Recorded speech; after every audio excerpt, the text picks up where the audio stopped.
Hey there, internet friends. Welcome to another episode of That D Plus Show. Class is in session for the only show from that nerdy site that lets you know what kind of quality to expect right from the name. I'm your host, Trevor Starkey, and joining me this week, I have Cameron Abbott with me. How you doing, Cam? Hey, what's going on, everybody? What's going on is each week here on That D Plus Show, we dive into a different Disney Plus offering and discuss its history, how it holds up today, and our general impressions on the thing. If you like the show, we would love it if you like, subscribe, rate, review, share the podcast with your friends, all that fun stuff. This week I already did the joining me this, but whenever I like just kind of go into autopilot and like slip out of order, I'm like, dang it. It's going to be one of those nights. We are going to be talking tonight about Renegade Nell, specifically the first episode, Don't Call Me Nelly. Why did we pick this? Because we were looking for something to discuss, and it has been heavily promoted as a new thing on Disney Plus recently. We were looking for stuff, and Ken was like, "What do you think about this Renegade Nell thing?" I was like, I had looked at it, but hadn't really given it too much thought because it didn't really look like it had any particular like bent to it kind of thing. But we ended up watching the first episode. You ended up watching the second episode as well. I did, yes. You were enjoying it. We're going to talk about that tonight. The history lesson here originally released March 29th, 2024. It's an 8-episode series, all released at once. No weekly release schedule for this one. I believe it is basically a UK series that was produced here for Disney Plus. Our runtime of this first hour is 55 minutes, with the rest of the episodes in the series ranging between 38 and 48 minutes. In the Disney Plus original live-action programming timeline of things, we had, obviously in December, we had Percy Jackson and the Olympians, followed by Echo, came out all in one day on January 9th. We have Renegade Nell here, March 29th, and then the next one up, coming up is Acolyte, scheduled for June 4th, the Star Wars series. Our roll call here. Our director is Ben Taylor on this episode. He's worked on a handful of things, most notable probably being a number of episodes of Sex Education. The writer is Sally Wainwright. She's the writer and creator of the show and writer of this first episode. Other projects she's worked on, largely UK driven, are Scott and Bailey, Last Tango in Halifax, Happy Valley, and Gentleman Jack. Our cast of characters: Louisa Harland as Nell Jackson, has been in a number of things, including Dairy Girls. Frank Delane as the dual role of Charles Devereaux and Isambard Tully, aka the bandit that opens this episode. He was Tom Riddle, young Tom Riddle in Harry Potter and the Half-Blood Prince. He's also been in Fear the Walking Dead. Alice Krimmelberg is Sophia Wilmot. She's been in Orange is the New Black. Enyi Okoronkwo is Rasselas, the butler that leaves the douchey lords. He was in a recent adaptation of Midsummer Night's Dream as Puck. Jake Dunn is the villainous Thomas Blanchford here. Lots of miscellaneous credits going back to 2015. Bo Bragison as Roxy Trotter, one of the sisters, with credits going back to 2017, alongside Florence Keane as George Trotter, also some miscellaneous credits going back to 2017. Probably the most notable of the bunch, Nick Mohammed here as the little fairy Billy Blind, recognizable to fans of Ted Lasso as the Nathan Shelley character. And then lastly, Adrian Lester, playing Robert Hennessy, the mysterious Earl of Poynton, I think is what I did there, unless I mistyped some things, which is entirely possible. He's been in a number of things. The most notable which that IMDb was like pulling up to the forefront was The Day After Tomorrow, if you like your Roland Emmerich style apocalypse movies. No real trivia on this, because there just tends to not be a lot on IMDb trivia on these maybe smaller shows. And obviously this doesn't have like the Marvel or Star Wars fan base behind it like a lot of our things. So Yeah. What did you think, Cam? You kind of made the pitch to sit down and watch this, and you seemed to like when I heard, because you started watching it, then I went back to my room and I started watching it. When I finished the episode, started going and playing some things, but I heard you continue watching, and so I heard you going on longer. So I was like, either Cameron is really enjoying it, or he fell asleep on the couch and it's just autoplay.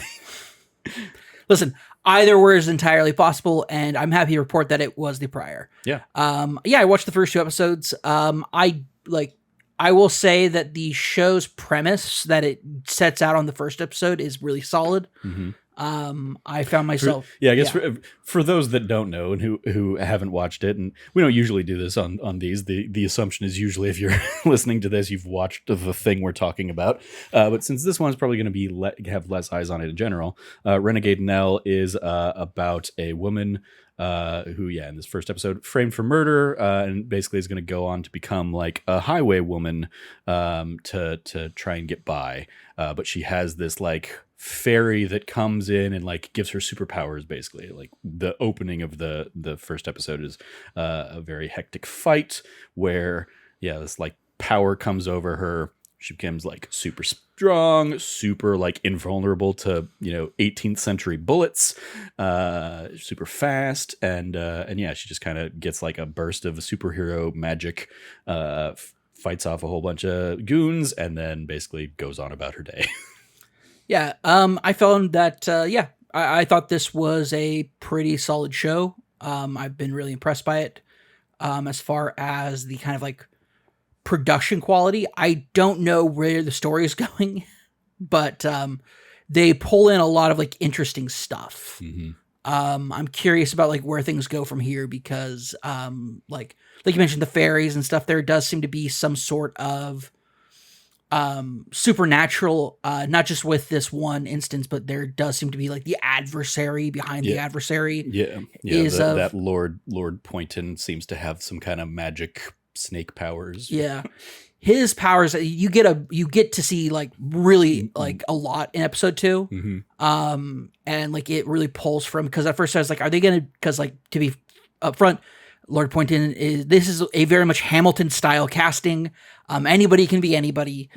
But then in the second, the fact that he is black in a time period like this does immediately draw like, oh, are they trying to make a social commentary about something? What's going on? Or is it just colorblind casting? My concern started being, because in episode 2, they like go into it and turns out that one of the characters who aids Nellie and her family, he's actually a bot slave.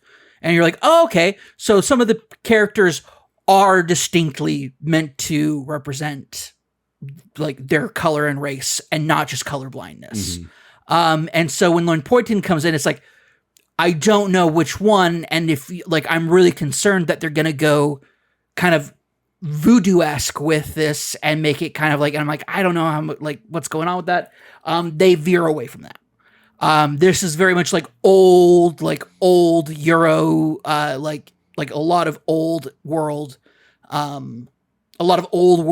like mysticism, not new world, kind of like religious appropriation with voodoo. Mm-hmm. So I was very happy to see they like veered very like to the left on that, getting away from what I was like really hoping they wouldn't do. And like that, they completely deal with it in a completely different way, and it's like, okay, cool. So that is colorblind casting.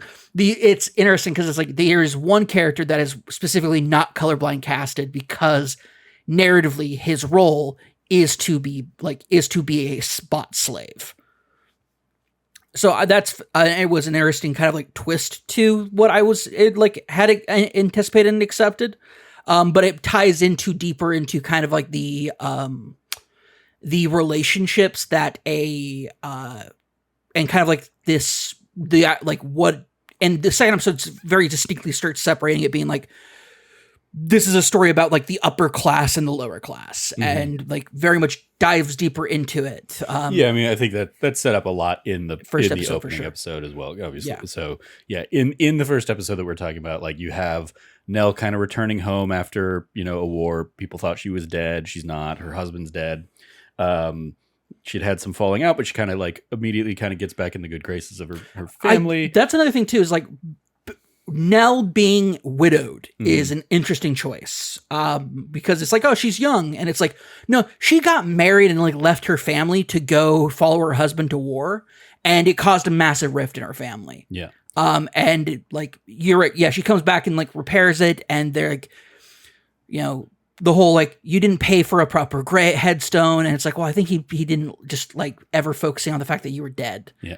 And it really pulls into more of an aspect of like, you know, there was a hurt there, but then they heal. Yeah. And then tragedy strikes. Yeah. It's all very fast paced because it's you know, setting the father figure up to be killed off basically, and to basically the dad gets fridged effectively to spur Nell into action, to show what a dick the Lord's douchebags like sadistic son is. Well, is the sociopath son, and we see like we'd seen hints of that already. Like as Nell's coming into town, there's a dead horse on the road. We find out that the guy shot it in a drunken, you know, thinking it was a lark.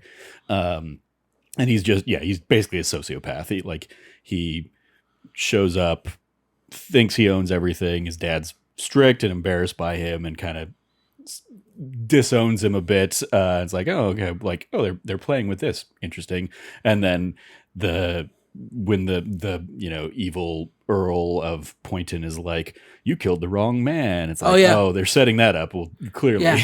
Well, he's like, you know, you just have to you have to show that you're dedicated to this cause. And so he thinks, well, I just have to kill somebody. Well, I know somebody I'll kill. And then Lloyd Poynton is like, you missed the point of the lesson. How does killing this guy help you get your inheritance? Mm-hmm. I told you had to kill somebody, like you had to take somebody off, like you had to kill someone to get your inheritance. Why would this have done it? And then the douchebag son is like, oh, you mean my dad? And he goes, oh, no, duh. Mm-hmm. Like, yes, your father. I think, like, I like that he's like, I don't know what you're talking like, about. What do you mean? But if he were to die, wouldn't that solve your problem? Yeah. And like you can tell, like, he thought, well, I'll kill this random dude, and that means that like I'll get what I want. And it's like, no, you have to sacrifice. And the second episode plays with that quite a bit, and like the trauma that it's left him. Mm-hmm. But also it's like, why did the sister make the decision she does? Yeah, why does the sister go along with the lie? Yeah, there's a whole lot that happens here, and especially like the fascinating element of that I'm sure the show does kind of continue to explore was like, she is so like, she's always present in their confrontations and scenes, but she's like silent for most of them. Like, and it, like, she says more in that last scene, I think, than the rest of the episode combined. Yeah. So it is like, okay, what kind of, like, the father, the Lord, even says, like, this place would be infinitely better if I left the estate to her rather than you, because you're such a fuck up, basically. Yeah. And she knows that. She clearly, like, seems to understand that, seems to, like, resent the lot in life of her brother's going to get it just because he has the penis. It actually goes deeper into it, because you find, like, I'm sure it does. Yeah, well, the first episode they leave a hint about it, but in the second episode they go into it a little bit more. But it's like, basically, she's widowed as well, and so she lost her husband not long after they were married, and then on top of that, she lost his estate, everything, because it went to his next living male relative. Yeah. So when her brother, like, and spoilers here, brother offs the dad. Yeah. In that moment, end of this first episode. Yeah, end of the first episode, she is caught in a position where if she says what happened, her brother goes to prison and she loses everything. But if she lies and says it was Nell, she keeps her brother alive. She can hold that over him and hold that against him. But on top of that, like, she is at a position where, and she makes mention of this in the second episode, like, if you get caught and go to prison, it goes to our cousin in Northumbridge. Like, and I will be reliant on him. And it's like, very much that is her motivation, is not to be, she has lost her husband, and with that, like, her status in life, and is like relegated to be sent back to her father. And she's wearing black throughout the episode, but it turns out she's in mourning still. Yeah. So like, it's not long after she's lost her husband. So like, this lady has gone through some trauma, like, and also like another thing about Nell also is like she saw her husband get blown up in the war, and left her very traumatized from that. And so she also is like, this is a story, like this is very fascinating, like the parallels between Nell and the sister. Yeah. But it's like what Nell does in the face of this sort of like thing about making the right decision and everything. And there's a whole lot of like local politics in the first episode that turn out not to matter because they're going to flee town. Yeah, they're going to flee town. But I really appreciated how much time and effort they spent. Like this could have been half its time and not been nearly as good. Mm-hmm. But because they really spend their time digging in and being like, no, this is the kind of person her dad actually was. This is the kind of situation where the family is in, like the town is in. Because if they go to the kid's father too many times, it's just going to piss off the son. And when the father dies and the son inherits, he is their new landlord. Yeah. Like there is a push and give that these people have to live in with this asshole and this just a total asshat of a kid who is just like borderline monstrous. Yeah, I mean, he like, and then goes full monster. My note: Lord's sociopath son with a crush on Roxy, Nell's sister. Yeah, and it's very much quickly like not even like really a crush. He just thinks she's hot and he wants her. Yeah, yeah. Has nothing to do with like, oh, he's sweet on her. Oh, he wants to marry. It's like, no, he came to the pub, got drunk, and started like saying some really like lewd things about what he wanted to do to her. It's kind of like what they infer. Because he's not supposed to go back to the tavern that Nell's father owns. Like he's not supposed to be there. It's a whole thing, and it's like, oh yeah, you went to the pub and you basically told the pub owner what you wanted to do to his daughter, and it was explicit and has gotten you in trouble already. And then you got angry and you were drunk and you thought you were trying to hunt a lark and you shot a dude's horse, and like it's the series of like awful decisions this guy makes that leads to his and like daddy took my allowance away, and it's like, oh, but I have debts that my dad doesn't know about, and it's like, oh, this is just a piece of shit. Yeah. And they check all the boxes in making a guy that you want to see your hero just devastate. And so there is a nice we have some fun action throughout this to play into like the magical fantastical stuff. Absolutely. The opening sequence we'll talk about in a little bit, but like in the middle of the episode, we get this. We get Nell kind of confronting this douchebag. He like goes to whip her, gets a good slash in at her, but then like when he rears back with a second lash of the whip, she just grabs it and then like pulls him and beats the crap out of him, embarrasses him in front of his douchey lordling friends, but more so the rest of the town that's at the pub celebrating her homecoming, basically. Yeah. He came in he set the homecoming, which was just an awesome scene because he comes in and is like, go fetch your daughter for me. Yeah. And the dad goes, well, at first he's going to protest and then he goes, okay. And you're like, oh, is he so weak? And then you see Nell come down. You're like, he's like, oh, you want a daughter? Okay. Here's my daughter. And you see him like standing behind her as like, look, like basically like being like, yeah, I got my daughter for a different daughter though. Yeah. And it's just an awesome scene. And then it ends with him being like, you think I wouldn't hit a woman? And then he proceeds to beat her. Mm-hmm. And she's like, where's my power? And then it isn't until like later after that fight, Billy Blind. Yeah, Billy Blind. Thank you. Yes, Billy Blind is this little pixie fairy thing that can like basically fly in to her mouth, a little light, or through her ear mouth. Or something. Yeah. Or yeah, I feel like I'd only seen mouth stuff. But yeah, basically, little fairy flies in and superpowers her up, and yeah, she finally meets him after that in Nick Muhammad form. Little like he can play with size. He can go from being like a small as a pin light versus he can sit on a little rafter. He can sit on a horse. And he kind of details like the reason that you got your ass handed to you at the beginning of that fight is because I can only protect you. I'm not going to help you like pick fights. I'm not going to help you, be an aggressor kind of thing. And she argues like I didn't hit him. He was beating the shit out of me. Where were you, kind of thing? If that's your deal, and it's like the spirit of her attitude was provocation, certainly, but like, yeah, no, she didn't throw the first punch. No, but I think that was the whole. And he also mentioned, he goes, "Well, I don't really know how it's supposed to work." Like they make a very strong point. It's not like he's trying to be a morality fairy. It's much more of a ties into kind of like, oh yeah, like I'm fated to help you, kind of thing. There's something about it, and there's hints and then ties into it that it might have to do with her dead husband, Captain Jack, and like there might be some ties into there. Captain Jackson, I think. Is he Captain Jackson? Yeah, Captain Jackson. Yeah, because she's Nell Jackson. That's right.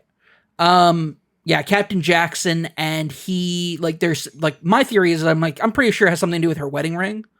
Like there might be something, like it might be fairy gold or something passed down through her dead husband's family or something.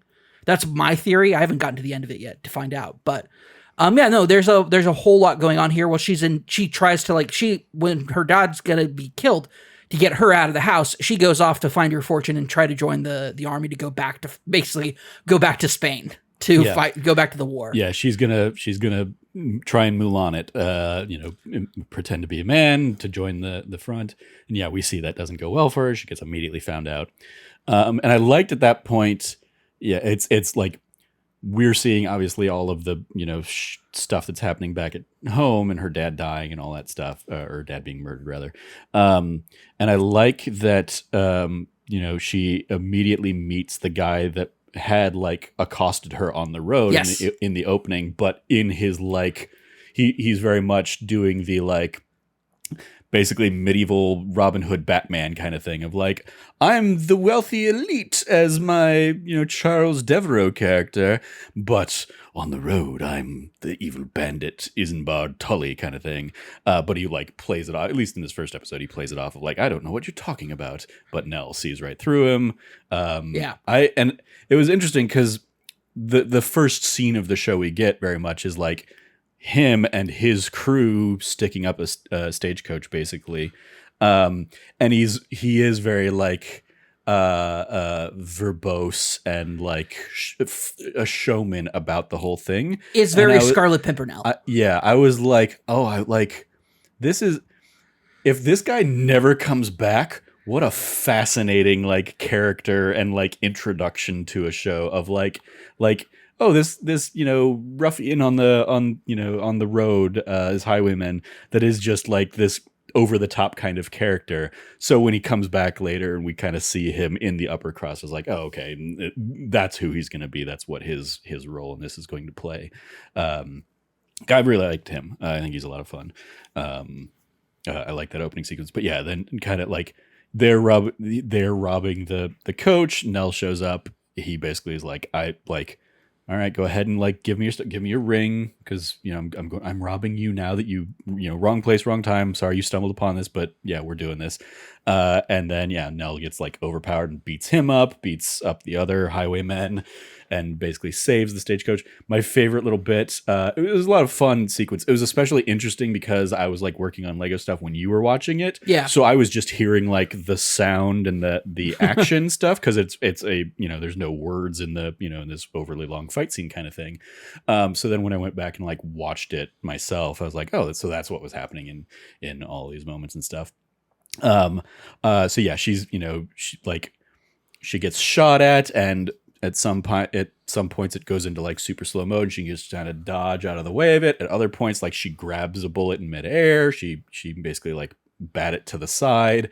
She has super strength, super speed, all these magical powers. She rips the stagecoach and throws it at one of the goons at some point. My favorite note as I was watching this was the whole fight ends, or near the end of the fight, the driver of the coach is just sitting there this entire time, just chilling.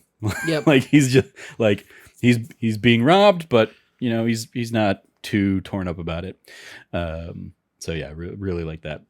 But then yeah, we get kind of the middle section, and like the action I think is like the interesting extra element of this. It's, we're all set, like we're set in 1707, something like that, so like early 1700s, and just this like setting it apart from just being like a classical piece or something like that.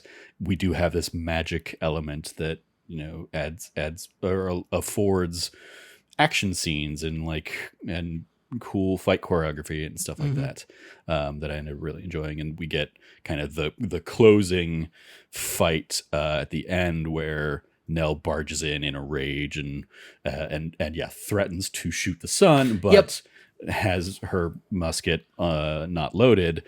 The son's like, well, mine is, and like threatens to shoot her, but then turns and puts it right through his dad's eyes, and then frames her. And that's going to be the impetus for the rest of the show, is now she's on the run because she killed a lord, when it was really his sociopath son. And yeah, the I'm guessing the Rasselas is the character you're talking about, who was like a bot slave. Like he showed up at the girl's house earlier to like say, hey, they're covering this up. It was, like I like that. I like that he's a character with conscience, especially because I loved his introduction where like he's basically tending the horse and he goes like full Sven from Frozen, Kristoff and Sven, where he basically has a conversation with the horse of like, you want to go get some food? Yeah, let's go get some food. All right, let's go get you some food. God, that guy's a douche or whatever. Like, and he's. Why do you think I threw him off? Yeah, exactly. So I was like, okay, I like this guy. I don't know what his deal is going to be, and he seems to fancy the middle sister a little bit, and basically couldn't live with them thinking that their dad was killed poaching. No, they're being covered up, and so then he ends up kind of believing that Nell didn't actually shoot the Lord, and kind of running off with her. And the episode ends with them all on horseback fleeing the town from the magistrates, I guess. Anything else? I'm trying to think if there are any other moments to call out or highlight or anything. No, I don't think there is. I think we kind of covered the entire first episode. Yeah. Oh, a thing to note is that Lord, what is it? Poynton. Yeah, Lord Poynton is on the Queen's Privy Council. So he's like in the cabinet, basically. Gotcha. And this takes place during the reign of Queen Anne. Interestingly enough. Well, there you go. I don't think I have any other notes. I did. Yeah, I liked especially seeing kind of where everything ends. Just the like brevity of storytelling of like, okay, here's some lines set up that when Nell left, it was bad and her dad's not happy to see her kind of thing, but they like, it is like a trip to the grave, and then she's back, and like the youngest daughter's like, just let her stay, and the dad's like, all right, you can stay, and like they hug it out, and immediately all because they know he's going to die in like a couple scenes. So you got to have that like love resolved so that it's going to impact Nell more and kind of cause her journey to begin. Also, it immediately lets her create a bond with like her youngest sister that she doesn't really know. Yeah, like, which of you is George? Me. All right, go get your dad. Yep. Yeah, absolutely fantastic. And then at first I was like, when the lady pops up and says like, you're like, it's Nell, you're Nell. I was like, oh, is this like a girl? They're just like, oh no, it's her sister. Okay, middle sister, got you. Yeah. All right. Then let's dive into the report card. We grade from A+ to F. What do you want to give this first episode? And feel free to fold in the second episode as well. What do you want to give Renegade Nell? I think it's a solid B. Okay. I like it could, and I say that seeing the second episode and seeing like kind of like where things are at in the second episode, it is definitely like setting itself up for like a longer type of show. And so like second episode's kind of like setting up like what life on the road is going to be like for them, and that sort of a thing. There's just some stuff about like, especially some episode 2 stuff character wise that I'm like, I don't really care for some of this, although they do kind of like wrap that up and like put it in a better place by the end of it, the second episode. But yeah, it's how do I put this? It is not like blowing me away. Like I did not come home today and start watching Renegade Nell episode 3. Like but I think it's a solid show. It's shot really well. It has some really good acting in it. Has some pretty good writing in it, and like I'm curious to see what happens, but it's not like a must see show for me right now. Yeah, I'm certainly. I mean, I don't feel like I'm going to go back and watch any more of this. Just in large part because it just doesn't like cool action and like cool that they made the show, but I don't really have any deep connection to it or particular desire to use my limited time on kind of focus on that. And especially because like, yeah, you spent the last few hours watching the first couple episodes of Fallout, and that's a thing I need to get to as well as a big Fallout fan and stuff. So it's like, there are other things that are going to be pulling my attention away. And this was like we need a thing for DisneyPlus show. So yeah, let's throw this on. Let's see what this is about. But yeah, I'm probably not going to stick with this one myself because it just didn't hook me. Like they do a good job, and I definitely like. I mean, I kind of want to skip to the end just to see Nell, take out the Lord douchebag kind of thing and figure out see the like end of that story. But I don't really want to go on an 8-episode journey to get there right now. So I think, but I think a B is probably good place to put it for me as well. I think if this is a show, like if it hits for you, it's really gonna hit for you. It's really gonna be that show that you need right now. It's just not that for me. It's the thing, and this is a weird stretch, and admittedly, I've only seen like half of the first season of the show, but it gives me vibes of like, hey, if you're looking for something to watch until Outlander comes back, go watch this. Strong female lead. In kind of similar of the era stuff, and like my sister, who is a huge Outlander fan, like I could probably basically say like, hey, check this show out. It's gonna have some kind of Outlander-y vibes a little bit to it, and I think she'd probably have fun with it. But yeah, it's just not particularly my cup of tea, my vibe, or anything like that. Yeah. So I don't think it's a bad show at all. I mean, I give it a B, but I also just like I said, if you are this audience, if it hits for you, this show, I think, good for the long haul. Fascinating first episode. Second episode didn't really do it for me to keep me intrigued enough to keep going with it. But if it does for you, like it ends on some pretty exciting notes. Like I might end up going back to it just because of that. But I will say, without like a supernatural aspect to it, this show is like has like not much going for it. So like the supernatural stuff is what's bringing me back to it.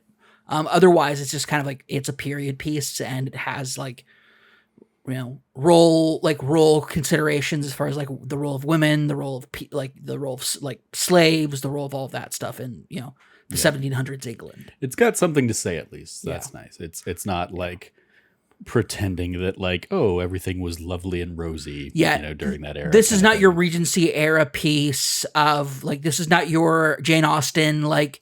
This is definitely coming from this is what it was like for people who actually like lived that life, as far as like the idea of like, we can't bring our concerns to our magistrate because our magistrate's son's the problem and he's going to inherit the magistrate.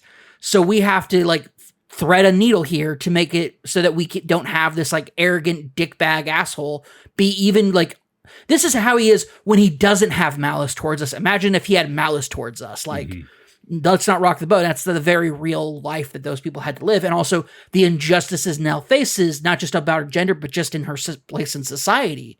Like it gets to a point where, like, why does Nell put a gun up to bring a gun into the Lord's castle to try to get her or keep her home? Because she was told, well, we're going to give you guys the tenancy, to like resolve this matter. And she goes, we'll think about it. And it's like, they're obviously going to say yes. And then the Lord pulls the rug out from under them, sends basically a guy to like, if you're not out by noon, I'm going to evict you.